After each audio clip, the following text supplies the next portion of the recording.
Welcome to Correctional Commentary, a podcast about the ins and outs of corrections, an uncensored view from behind the walls. Hosted by Robbie and Caleb. Hi, and welcome to episode 9 of Correctional Commentary, along with your favorite host. I am Caleb, along with my wonderful other host, its favorite cousin, shaved cousin, Robbie. That's Robbie. Hello. This episode, we're going to continue on with where we left off in the last episode, in particular with your rookie year. Right? Take us like an airplane and take us off.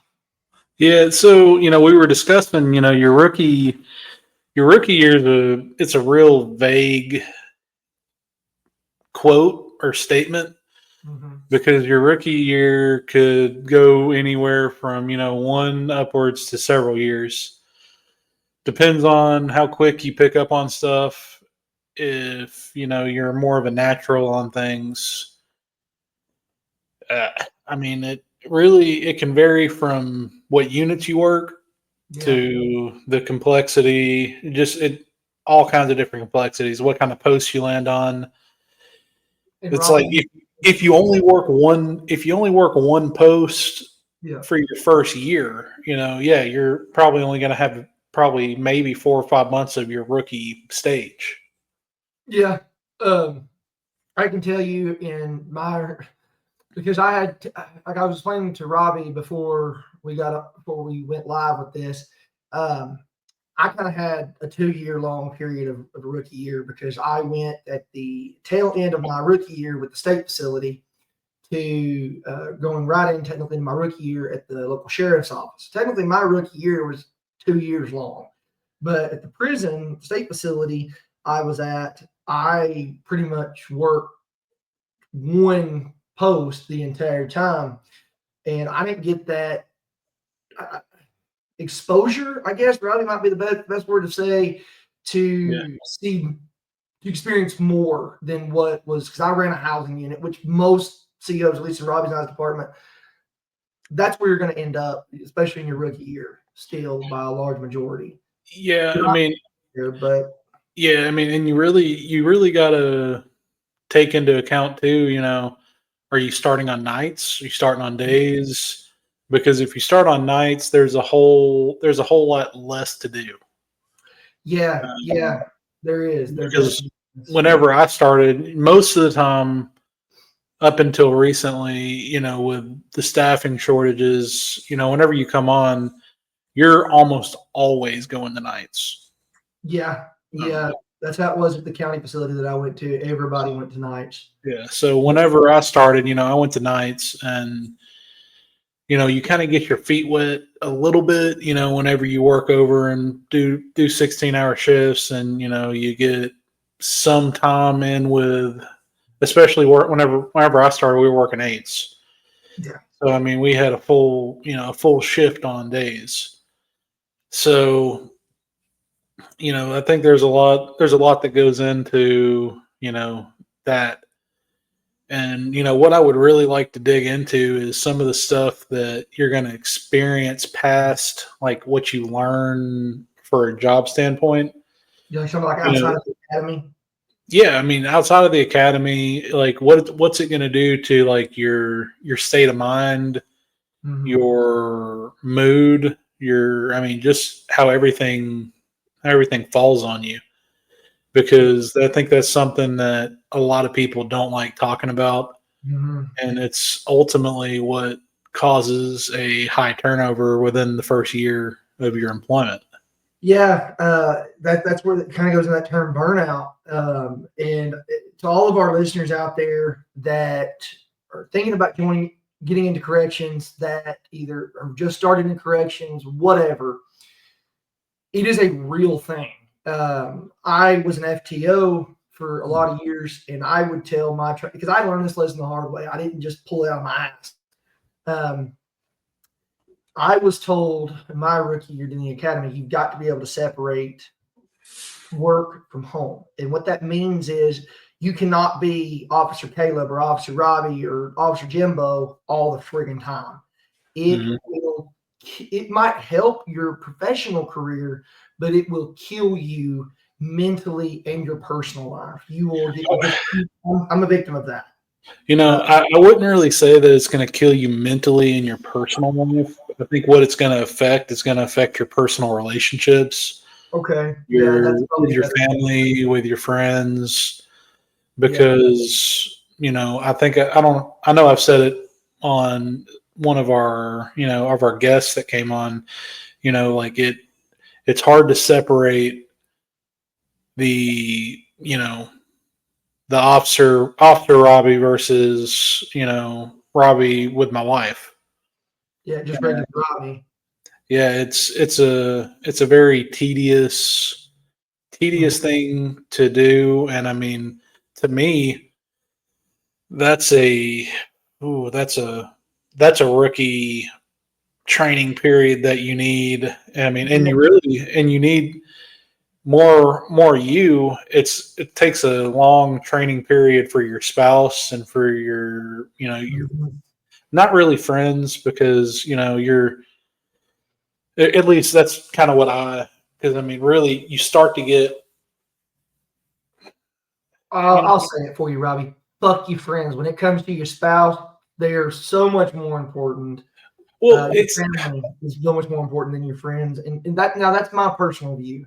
well I wasn't really meaning it by that. Whenever you go into this line of work, your outlook on life is going to change. Yes, it will. It at least it did for me. My Yeah. outlook on what's important and what I want to do. Like before I started, I like most people our age. Whenever we started, we did a lot of drinking. We did, Mhm. and it can be a slippery slope Yes, and very, very. downwards if you're not careful. There are some And officers, guys, to our listeners out there that don't, like Robbie just said, the slippery slope with alcohol. There are some officers right now that I know for a fact are using drugs just to mm, cope with the shit they've seen. And I'm not going to get into who or what drugs or anything like that because that's their issue. They've never, to my knowledge, put anybody in jeopardy, but well, I they, mean, but at the same time, I mean, if I know that one of my coworkers is on drugs, I mean, I'm going to do my best to get them to seek help. At least, we got, you know, programs to help with that. And, if most, they if they get into like, an employee assistance program, even if they get drug tested and they're in that program, they can't be fired for it. or had any kind of disciplinary action brought against them. Yeah. So it's not just not So getting fired; they can't even be rolled up.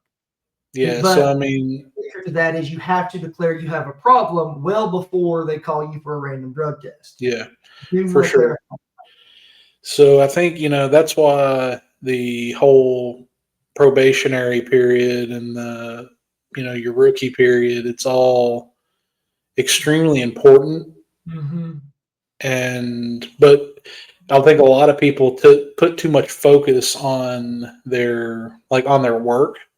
Mm-hmm. I mean, really, your job as a correctional officer is to go in, do your rounds, make sure your count is accurate, Make sure everybody stays alive. observe and report, and go home.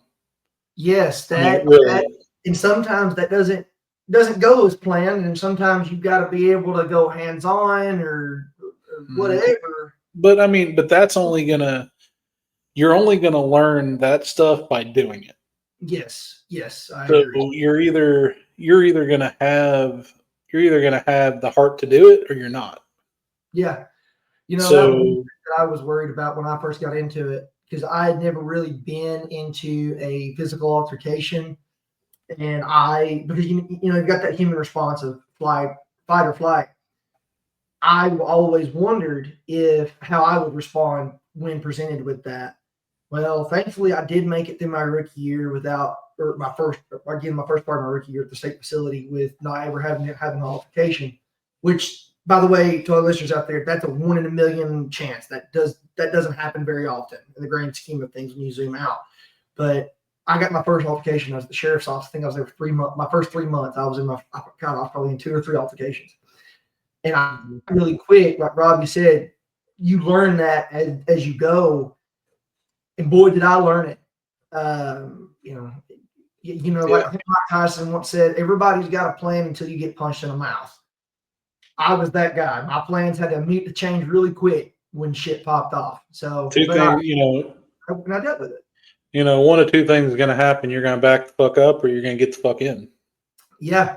And I can tell you right there, this goes to anybody because Robbie just made a phenomenal friggin' point. And I love that he went there, whether he intentionally did it or not. And that's like, I don't give a shit if you grab the fucking thumb of an inmate. Grab something. Don't just stand there.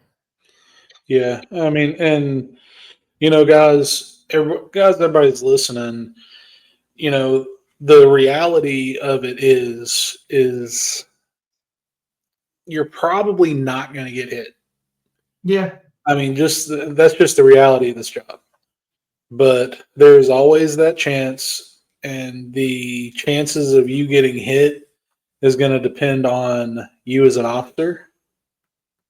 Yeah, exactly. What you speak and how your body language is. Mm-hmm. And I mean, really, I think one of your most important defenses is the way you carry yourself and the way that you speak for yourself. Yeah, and that brings about officer presence or command presence. Robbie's 100% right, guys, and I love this man because he is just so wonderfully philosophical and very insightful. There's a reason why he is where he's at in the department, and I'm not. I'm no longer in the department. Robbie's more tactical. I don't give a shit. Well, but it's not.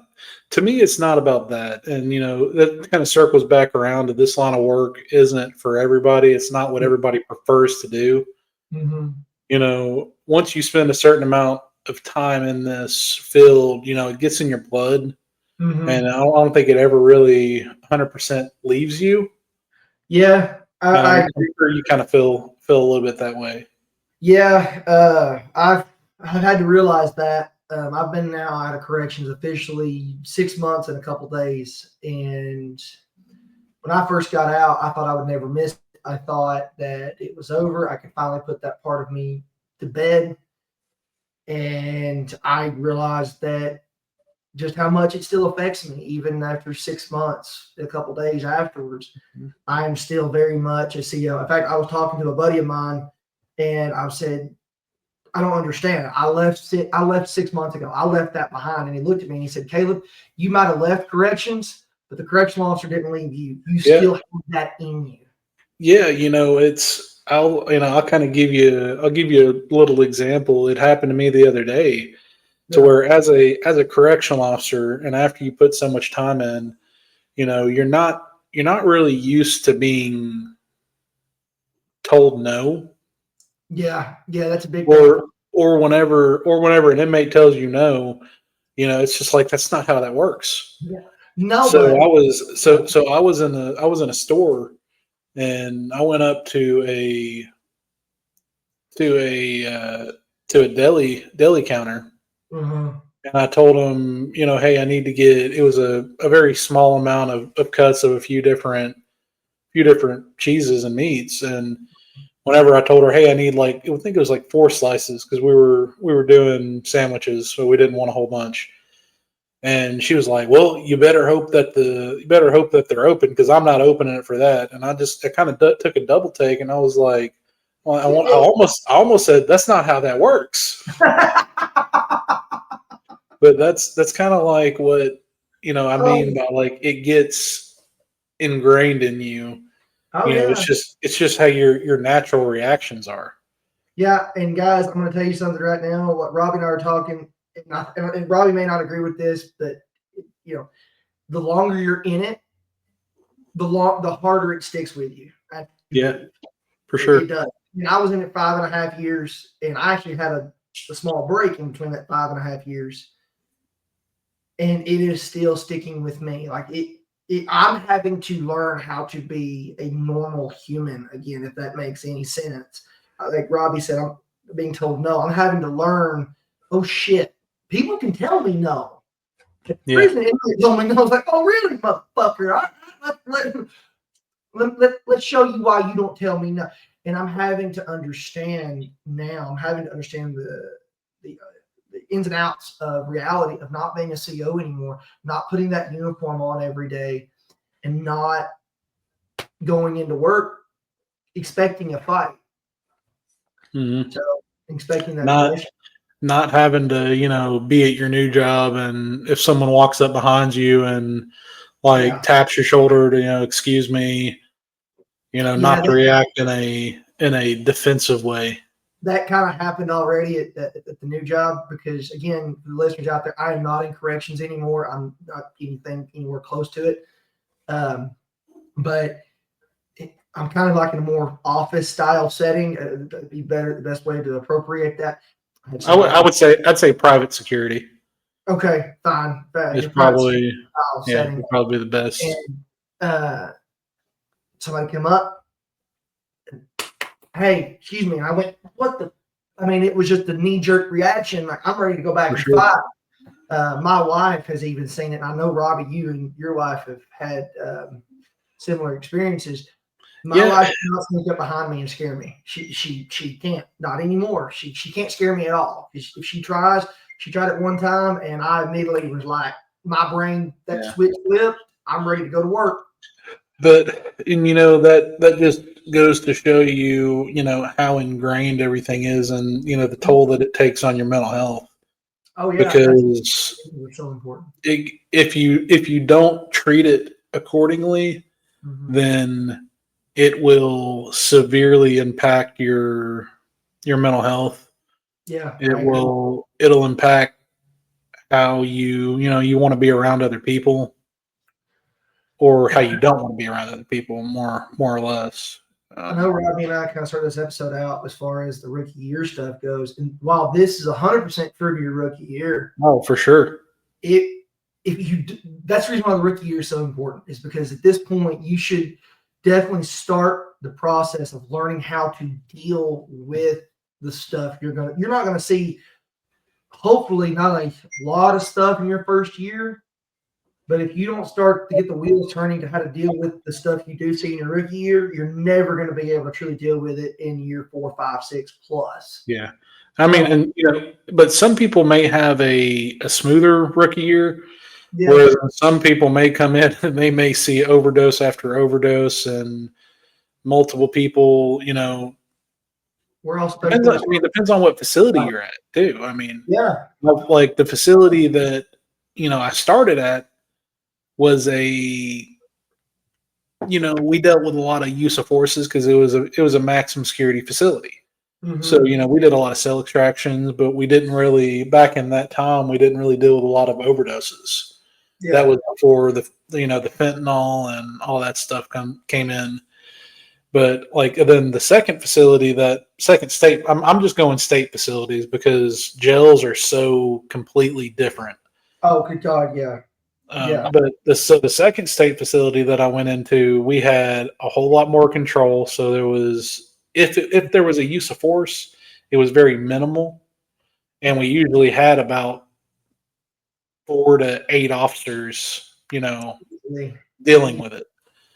So the inmate or the offender isn't going to, do a whole lot of anything. They're not going to try to swing on you because they know they're going to get their ass stomped. Yeah. I agree.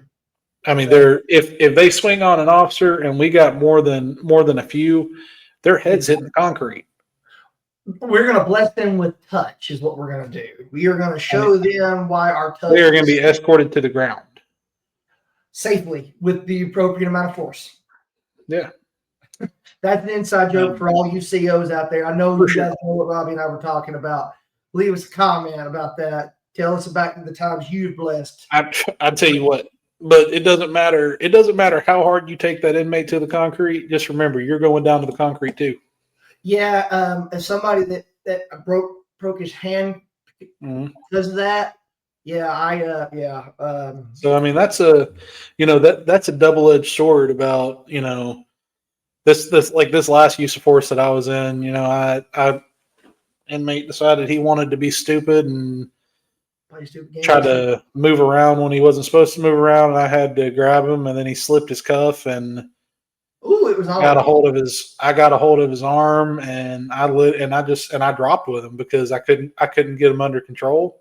I finally got a hold of his arm. I tucked his arm in underneath mine, and I just dropped. Hell, motherfucking yeah! And he's, you know, and I had probably, I mean, I had at least 100 pounds on him. So I mean, whenever I dropped, he went hard, but you know, I'm 300 pounds, and 300 pounds hitting concrete is not good. Joke. Because I can tell you right now, son. Now, and that's why I preach to all these new officers. Do not let physical, you know, don't let it go physical right away. Yeah, you know, it's going to take you more than a couple years to really grasp how to de-escalate stuff in that type of manner. Yeah. And guys, I'm going to tell you one of the tactics that I would always use, and it made me effective with my verbal judo, because I did not begin to master my verbal judo until I hit the sheriff's office. But one thing that I would always do is, first off, talk to them like they're adults and like they're human beings. For the love of God, talk to them that way. Do not talk down to them. We're not there to punish them. We're there to make sure they stay inside a confined area as ordered by a judge. Okay, that is it. Another thing that I would always do, and Robbie's going to probably cringe when I say this, but and any other CEOs that listen to us, firm, fair, and consistent. Be that. If that right there opens up so many doors of communication to these guys. And also, you're only as good as your word inside of a facility. If you tell an inmate, if an inmate says, "Hey, Officer Caleb, will you check my time?" and I tell them yes, I better damn sure check their time or check their books or whatever I'm doing. And if we got any rookies listening right now, if no one has ever told you, never say yes. Say if I get to it. Yeah. One thing that I would always do is I kind of put my own spin on it. I wouldn't necessarily say either one. I would say if I can get a chance, but if I don't have it done by like a certain time on the clock, if you don't hear from me by that point, remind me. And I tell them pretty much every time they ask me, remind me. Yeah, granted, it was always buried on the day. I couldn't use the same answer every time, because there were some days, and I love those days, knock on wood, there was just nothing going on. And I do a round, and the inmate be like, "Hey, can you give me a sick call?" Or, "Hey, can you check my books?" Now, I never checked books, but I'm just using this as a hypothetical. I was one of those CEOs that never checked books. And anybody asked me, "Hey, you check my books?" I put information request into the counselor. I did it very rarely. Yeah, it's happened a couple times, but I would say maybe 5% of the time. And I've been asked a lot. Oh yeah, you will get, and that's the thing, guys. You will get asked the same question by the same inmate. What, 30 times in a 2-hour period? And whether your answer to that inmate is always no, he will still ask you for the rest of your career. Yes. And eventually, though, if you're at the same facility with the same inmates for long enough, it'll probably take a couple years. I've seen it happen. It's happened to me. A new inmate come up to me and said, "Hey, will you do this?" And another old guy that knew me, don't even ask him. Don't. I looked at him and said, "Hey, yeah, you want to tell my response?" No. They take your word for it. That's my answer. And they just walked on. So I want to kind of circle back around to the whole, to that whole rookie thing. I think what's really important is for you to learn to adapt and like circling back around to, like where you did the verbal judo, I think your verbal judo is going to change so drastically by the environment that you're in. And by the inmate. And I don't care what anybody says, how they say, you shouldn't talk like an inmate. You have to. But that's the only way that some of these guys, some of these kids will understand you. And that'll make your job so much easier, and it will also make you so much more effective if you can talk. So that's why, and that's something that I don't take outside of work. It's something I can't. It's just whenever I walk into a pod, I can go from talking like a professional, like almost like I'm a manager. Yep. To, and it's weird. I wish I could video it. It's like that's the only way that I think you would ever be able to fully understand it if you've never been in that situation. I can go from talking like a manager to talking like an employee to talking like a gang member to talking like all within an hour time frame. Bullshit within 10 minutes for me, but I'm just going to tell our listeners. It happens, bro. To all our listeners out there, Robbie's manager voice went to Harvard. His CO voice went to the University of Tennessee. His gang voice didn't graduate high school. It's just I've seen it done. I've seen it, and it's awesome. It's truly a work of art. I mean, part of it could be because I grew up in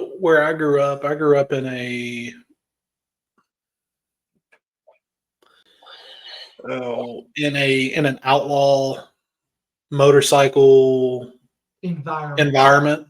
Style environment. Well, I mean, just who I grew up with, it was in that environment. So I grew up knowing criminal, how you handle yourself as a criminal. Yeah. I think that's made me really effective in being able to talk to inmates right off the bat. Yeah. I mean, but it's all, with you learning in your rookie time, I think it's very critical for you to learn how to talk to every inmate individually. Mm-hmm. It's like I can hear the first sentence come out of an inmate's mouth, and I know exactly how to talk to that inmate. Yep. Oh yeah, you can immediately hear. You'll get, as time goes on. Again, the future COs, the current new COs, whatever. Time goes on, you will get really good at being able to tune in to inmates' dialects and figure out, just based off how they talk within 5 minutes, where they're from, roughly the kind of life they had and background they had, and you can morph your communication, that verbal judo, and tailor it to that style, to that individual, and you will be effective. One thing that I even did, and I want to touch on this definitely because I know we got to start wrapping up. One thing that I did to help make me effective is if I found out, everybody's got a nickname in prison. We'll have to do a whole separate episode about nicknames and stuff. But if I found out that an inmate had a particular nickname, and I consistently from all different kinds of people referring to him as this, I would try within reason to address him by his nickname. Because what that did is, I know that's something sounds like asinine and ridiculous, but what that did is that opened the door for me to have that rapport with that inmate. To, like, for example, because in Robbie League, every compound, every facility has a big country. Different person every time. Sometimes there's multiple. There's always at least one. And if I knew this, I would say, "Hey, country, help me. Can you do this for me? Like, go take your window, go take the covering off your window, something like that." Yeah. And once you develop, if he responded positively to that, I knew I had that rapport established.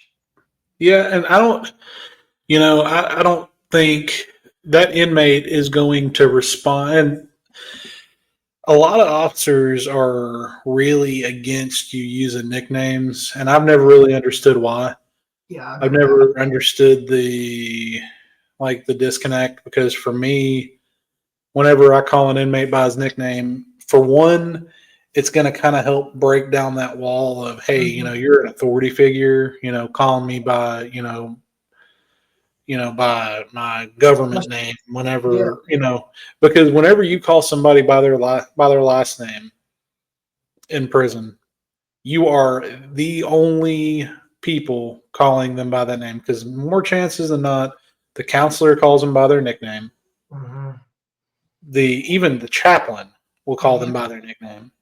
So most of the time, the only people that do not call them by their nickname is security. Yep. So, and then, I stand firm by. I am not friends with these inmates. Nope. But I want them to think that I'm their best friend,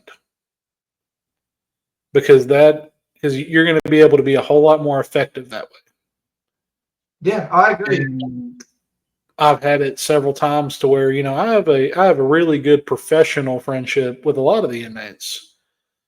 And there's been a lot of times where, those guys that I have a professional friendship, I go in their cell, I search their cell, I find whether it be a knife, whether it be drugs, and they're like, come on, man, come on, throw it out. Fuck you. Yeah.